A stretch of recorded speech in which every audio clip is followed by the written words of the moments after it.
here. Good to have you on board. Always a pleasure to have the opportunity to spend some time with you when you take the time to spend it with us here on the program where intellectual anarchy is encouraged and nurtured for now. Marcella working the dials, Brad producing the show. Emails at the website, jerrydoyle.com. Poll question up there for you today. It used to be smoking in the boys' room. Now it's texting in the bathroom. Here's the question. Are you a part of the 63% who admit to being a toilet texter? 25% say yes, long live the iThrone, and 75% say no. It's a bathroom, not a chat room. You can answer it there at the website. Chat with us here at 800-876-4123. Brad was doing some quick checking there, and he thought I'd come up with a very unique phraseology of the iThrone. However, I thought it was kind of funny when I came up with it. But if it's funny, someone else... It's funny. Someone else... Yeah, but if someone else beat me to it if it's really funny. And someone else did, and that was Stephen Colbert. How long ago did he do the iThrone when he rolled out the toilet texting throne that you could... looked like last year. Seatbelt? Last October. Yeah. Anyway, so there it is. We're going to talk a little bit about texting and social media. We've got the Facebook IPO. We're going to talk a little bit about Facebook, Google, Amazon, social networking, and how it affects politics today, what people hear, what they respond to, and what seems to be the things they tune into, and how is it affecting the outcome of these primaries. Florida, the primary in the rearview mirror. It sounded like I was one of the Kennedys there for a second. I was coming here from the compound, the compound that doesn't have walls or a moat or any way to keep people out. But we call it a compound, so it sounds like a compound. No, it's just a house on the end of a hill overlooking the water. That's pretty much it. Anyway, the Florida primary, watching this last night and having great fun as I'm watching people try and influence me to think something other than what I think about what it is that I see or hear as the results are coming in.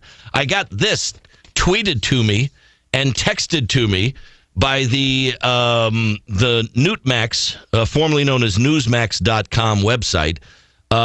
Insider Advantage poll, Gingrich surging, race tighter than expected. Likely Republican voters in the state of Florida show a significant surge for Newt Gingrich. The poll has Romney leading 36-31, and according to Matt Towery, chief pollster, the race will be tighter than expected. The trend is favoring Gingrich, knowing that while the Romney lead was still outside the margin of error of 3.8%, it's not by very much, and Gingrich is doing substantially better with men than Romney is, 38-28, and women seem to be showing up yet again for the Newtster. What? Exactly, because it was not even close. It was just a good old-fashioned political ass-kicking that Mitt gave to Newt and Rick and Ron. And that's what we're going to do. We're going to refer to them not as Mitt Romney or Newt Gingrich or Rick Perry or Ron Paul, because I heard Rush Limbaugh, El Rushbo, that lovable fuzzball or whatever he refers to himself as. The tone is so negative, Mr. Snerdley. 64-1. Romney, 64-1 negatives to Newt Gingrich. How can it? I ask you, how can anybody possibly overcome those negatives? And what does this do to the Republican Party? So in an effort to take Rush up on his offer to tone down the rhetoric and to make it more nice, and we can all sit around and talk in hushed tones and hold hands and sing Kumbaya, from now on, it will be Mitt, Newt, Ricky, and Ron, the Fab Four. Now we'll make it the Fab Three because Newt Gingrich is included in the mix there. Did you see the Newtster sign-off last night, which everyone was praising his speech for? It was inclusive. It was bold. It was striking. It was determined. It was encompassing. It was future-looking. And did you see Mitt Romney looking down at his notes? Did you see Mitt Romney? He was looking down at his notes. And Mitt Romney kept looking at his notes. Newt Gingrich, he spoke from the heart, you see, because he believes what he's saying. And Mitt Romney, he obviously doesn't believe what he's saying. That's Hannity right there. And he doesn't believe what he's saying because he has to look at his notes. And they're trying to make Mitt Romney now the teleprompter candidate to compare him to the teleprompter president. And with regard to the teleprompter, all you tools out there that go, teleprompter, teleprompter. If all it takes to become the president of the United States is a teleprompter, get a teleprompter. It's that simple. If that's the answer, get a teleprompter. Go with it. John McCain could have used one. But as I'm watching the language from the Newtster last night, as I'm watching the language from the focus group phony Hannity, I'm starting to look at how it's Hannity / Gingrich. It's the Sean Gingrich, Newt Hannity campaign because the language is all the same. And it's not just the language that's all the same. Because as I was watching Fox News last night in the wrap-up with Chris Wallace, Joe Trippi, and Karl Rove, the Newt Gingrich party, of which there were more reporters than people that showed up for his speechifying, I was listening to Chris Wallace talk with Trippi and Rove, and I was intent on what they were saying, but there was something in the background that was catching my attention. Now, it's going to be a little difficult for you to hear after it comes through the speakers, after it comes through our processing on the program. But this was Fox News last night with Chris Wallace, Karl Rove, Joe Trippi. Listen to the music in the background and see if the song is not eerily familiar.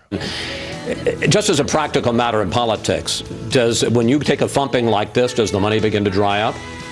Not with this kind of a message. He sent that message, that Twitter message out to 1.4 million followers out there, people that are following him. Not all of them are his supporters, but I was going to say you were one of the 1.4 million. I was one of them, but have you set your money? But he raised millions of dollars right after South Carolina. That won't get the same. He won't get the same result after this out of this finish. But the real thing is, if he stays in, is this the tone he uses, or is it the ugliness we saw in Florida? It's Let Freedom Ring. It's the Sean Hannity theme song. Of course, there's no collusion between Hannity and Newt Gingrich and Sarah Palin. And none whatsoever. Now, I'm not endorsing anyone in this race, Hannity will say. Not endorsing anyone. We don't communicate with the campaigns and coordinate like you can't do with a PAC. But I'm not ready to endorse anybody because, you see, I want to hear what they have to say. And I want to make sure that hardened steel, or whatever other intellectual cheese whiz that Sarah Palin's trying to squirt into our ears. And I'm listening to this nonsense last night. I'm going, you got to be kidding me. But the sign-off from Gingrich last night in his speechifying, it like people were just like in rapt attention, all 7 people that were in the room listening to that Hannity theme song. And I'm watching Newt Gingrich. I thought that like he was going to like pull out a little flag out of his pocket and start waving it, or the confetti cannons were going to go off in the background. What he should do, Newt Gingrich, is he should grow a ponytail, rip out all of his teeth, and put in wooden teeth like, George Washington or Thomas Jefferson or maybe John Hancock. Listen to Newt Gingrich signing off last night. If you will tell all of your friends in the other 46 states that there is a chance to nominate a conservative who knows what he's doing, who has done it before, and who has the courage and the determination to get it done, I promise you that if I become your president, I pledge to you my life, my fortune, and my sacred honor. This is about America. Thank you. Good luck, and God bless you. Now, who else said that?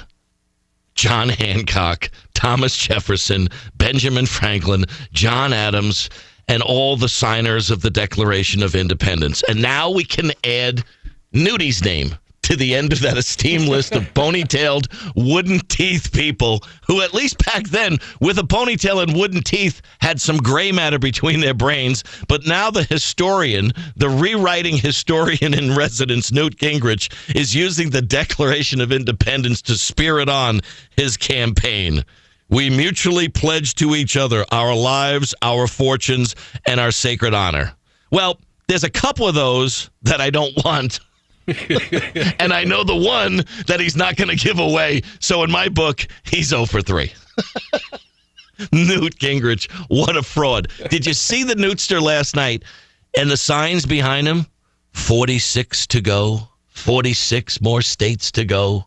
46 more times we're going to have to listen to Sarah Palin say, if I lived in Florida, I'd vote for Newt Gingrich. If I lived in South Carolina, I don't know why she sounds like Carol Channing today, but she does. I'd vote for Newt Gingrich. If I lived in New Hampshire, I'd vote for Newt Gingrich. Sarah Palin, listen to her in her just absolute, I think she's got a permanent Alaska brain freeze. Not from a Slurpee, but from the cold temperatures up there.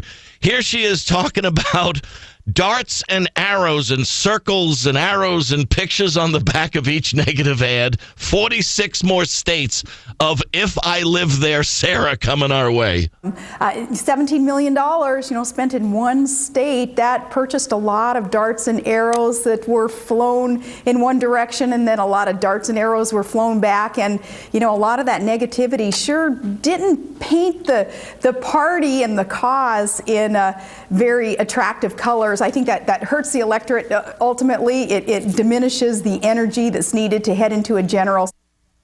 Oh, I just can't wait.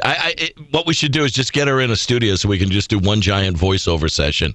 It's like when I was doing the stuff for General Motors, they'd say, this brought to you by Thousand Oaks Chevrolet. This brought to you by Calabasas Chevrolet. This brought to you by Miami Chevrolet. And you just would read every one of the tags for the spot that you were hired to do. Basically, all we got to do is get Sarah Palin in a booth and just go, if I lived in Boston, that's a city, Sarah, it's not a state. If I lived in Massachusetts, I'd vote for Newt Gingrich. If I lived in Nevada, I'd vote for Newt Gingrich. Eventually, the fun part is going to be when it gets to Alaska.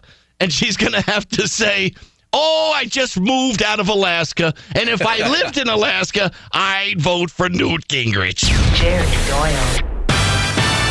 It was a horrible Sarah Palin. Usually I'm a little closer on that. It was more Carol Channing channeling Sarah Palin, talking about darts and arrows. Wow. She just gets more annoying by the day.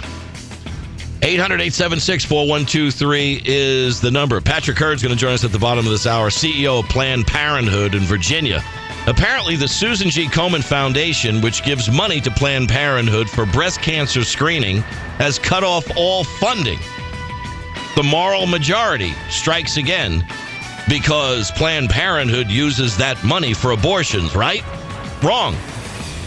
The agendists show up again. Jim Garrity joining us in the next hour of the program. You can join us anytime your fingers feel like moving across 800-876-4123. This is the Jerry Doyle Show.